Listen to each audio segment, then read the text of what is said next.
Good evening. I hope you're having a wonderful Sunday afternoon. A little bit windy, but at least we've had some sunshine this evening. Just want to continue to remind you that we do have classes on Wednesday nights, and that's with the adult class in the auditorium. Louis Kuykendall is teaching that class. It's got to do with questions that we would ask Jesus if we had an opportunity to sit down with him. So far, we've mostly been surveying the questions that were asked to him and things to do with his ministry along those lines, because if we were going to ask a very important question, we wouldn't want to ask one that the answer's already been given. So we've got that going on for the adults in the auditorium, and then we've got kids classes for all ages that are going on Wednesday nights. And of course, also on Wednesday night, we are broadcasting our class and our devotional on Facebook Live, so you have that opportunity to watch it there. And then each week I've been providing a link to try to zoom in with Louis in case someone at home wants to ask questions or something along those lines. So a lot of opportunities. If you are already doing some of those things, we would also ask you to continue to share those videos with other people and try to reach as many as we can. Now, as far as the thought goes for this evening, I want you to think about this. Could you imagine what it would be like to be trapped on a desert island, say, or to be somewhere where you are cast away from society? You're stuck on this island, you're stuck somewhere, and there is no way of escape. There's no way for you to get off this island or out of this situation that you are in. Maybe when I start to bring these things up, you think about some TV show or movie that you've seen. For instance, Gilligan and the Skipper, or Tom Hanks and his volleyball Wilson on the movie Castaway, or maybe you got caught up in the whole thing with Lost when that series was going on. All of those shows put us into thinking about a situation where someone has become trapped in a place where they are separated, where they are cast away, if you will, from society. Now, as we think about that, and as scary as that might be, I want you to think about for a moment what it might be like to be cast away from God, to be eternally separated from God. You see, you think about a man like Jonah, for instance. Jonah in his ministry, God wanted him to go and do a certain job, and Jonah just felt like that he wanted to run away from God, if you will.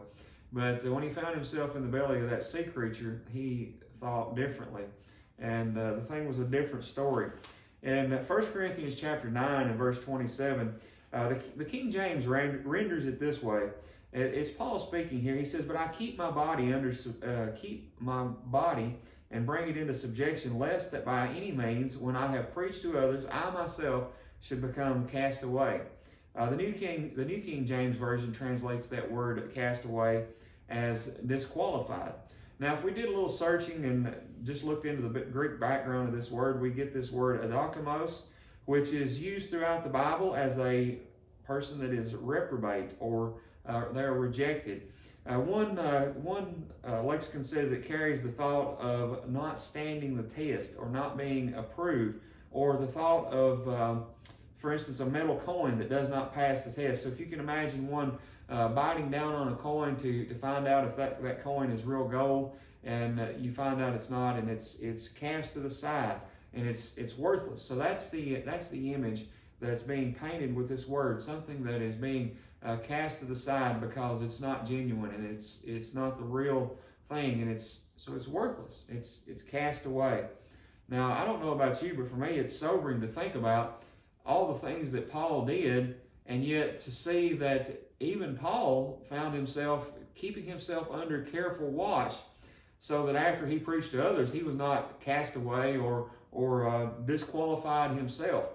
Paul writes about something similar to this, 2 Thessalonians chapter 1 and verse 9, where he talks about Jesus back in verse 6, coming in a flaming fire to take vengeance on those who do not know God, do not obey the gospel of our Lord Jesus Christ. They shall be punished with everlasting destruction from the presence of God and the glory of his power. So they're going to be cast aside, cast away. "Depart from me, I never knew you." That's going to be the words that they hear. And to think about Paul. I know that he had been a blasphemer in his early days. I know that he persecuted Christians, but after he turned his life around and all the things that he went through, to think about the possibility that even he could be disqualified, that's a difficult thought. What comes to mind to me, for instance, is 2 Corinthians chapter 11, where Paul talks about all the things that he went through, just list after list. In 2 Corinthians 11, beginning in verse 22, are they Hebrews? So am I. Are they Israelites? So am I. Are they offspring of Abraham? So am I. Are they servants of Christ? I am a better one. I am talking like a madman, with far greater labors, far more imprisonments, with countless beatings, and often near death. 5 times I received at the hands of the Jews 40 lashes, less one. 3 times I was beaten with rods. Once I was stoned. 3 times I was shipwrecked, the night and the day. I was adrift at sea, on the frequent journeys, in danger from rivers, and danger from robbers, dangers from my own countrymen, from the Gentiles, danger in the cities, and danger in the wilderness, and danger at sea, and danger from false brethren, and toil and hardship, through many sleepless nights, and hunger and thirst, often without food, and cold and exposure. And apart from these things, there is the daily pressure on me of my anxiety for all the churches. Now, all that Paul did and all that he went through, and yet he realized, and he was careful with his life, that even though he had done all that good, that if he turned his back on God, there was not going to be any salvation for him, but he was going to be disqualified, or he's going to be cast aside. Can you imagine what it would be like to be a Christian and to find yourself cast aside? This morning I talked about a verse where Peter talks about how these people would have been better off if they hadn't known about God. The latter end for those people would be worse than the beginning. Can you imagine a person finding themselves in hell, being lost, and having known the truth? Can you imagine how bad that was? The example that Ronnie Williams gave me this morning. That would be a terrible thing to find yourself in that position, to be lost, to be disqualified, having worked towards something and being right there near the goal. I remember hearing about a guy, I think his name was Brian Morrison, and he was in this race that was called the Western States, and that race is actually, it's a 100-mile race that's held every year, and what it is, it's an ultra marathon. It's in the California Sierra Nevada mountains. Now during this race, the runners will cover about 18,090 feet of ascent, and then a total descent of about 22,970 feet. Now this guy Morrison, he had this race won. He had it won, gets back to the stadium where the end of this thing's at, where the finish line's at, and 300 yards from the finish line, he falls to the ground and he can't go any farther. No matter what's tried, he just can't. He's done, and he's right there. He's covered all of those miles, just nearly 100 miles.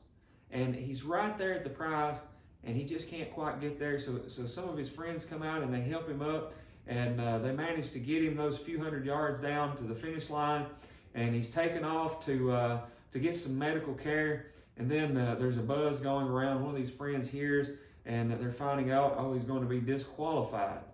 He's going to be disqualified because you're not allowed to have any help in this situation. So he was not going to get first place in the race. In fact, he was going to get a did not finish because he had help in crossing the finish line. So can you imagine what it would be like to be a person that knows what you need to do, to work at being a Christian, and then for whatever reason, maybe it is that you just get tired and you get tired of fighting and you give up, or you allow yourself to be pulled off track. Wouldn't that be a terrible thing? In Galatians chapter 6 and verse 9, Paul says, "And let us not grow weary of doing good, for in due season we will reap, if we do not lose heart." Or as the English Standard Version says, if we do not give up. Friends, there are going to be a lot of trials that we face in this life. There's going to be a lot of difficulties. There are going to be times when you wonder if it wouldn't be better to just go out and live how you want. You're going to wonder if you shouldn't just give up on being a Christian. If you get tired of being persecuted, you watch and it seems like the wicked are prospering. But the Bible makes it clear we're going to reap if we do not lose heart. And that's just another way of saying that heaven is going to be worth it all. So whatever trials you're faced with going into this week, the rest of your life, just remind yourself that it's going to be worth it one day when you find yourself with God. Thank you for tuning in, and I pray that you have a blessed evening.